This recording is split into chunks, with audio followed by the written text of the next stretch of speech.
নমস্কার বন্ধুরা, পিকেসান স্টোরি 2.0 থেকে আপনাদের স্বাগত। বন্ধুরা, আমরা যে 10-12 দিন ভিডিও দিতে পারিনি তার একটি কারণ হলো, আপনারা শুনেছেন বা ইউটিউবে দেখেছেন একটি মহিলা ইউটিউবার ভারতের সমস্ত ইনফরমেশান পাকিস্তানে পাচার করত। তিনি ট্র্যাভেল ব্লগার ছিলেন, এই জন্য রেলের পক্ষ থেকে কিছু উল্লেখযোগ্য স্টেশন, কিছু গুরুত্বপূর্ণ জায়গা দেখানো নিষেধ ছিল। এই কারণে আমরা ভিডিও দিতে পারিনি। তো বন্ধুরা, পরিস্থিতি আস্তে আস্তে স্বাভাবিক হচ্ছে।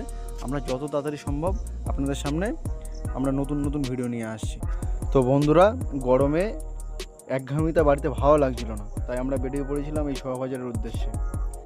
তো বন্ধুরা, এখানে কয়েকজন স্নান করছিল আর আমরাও জল নিয়ে মজা করছিলাম, দুজনের জল ছুটছিলাম গায়ে।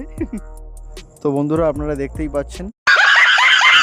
যদি এই ভিডিওটা ভালো লেগে থাকে তো লাইক সাবস্ক্রাইব করবেন, আর সবাই ভালো থাকবেন। যা গরম পড়ছে, আর শিশুদের অবশ্যই খেয়াল রাখবেন।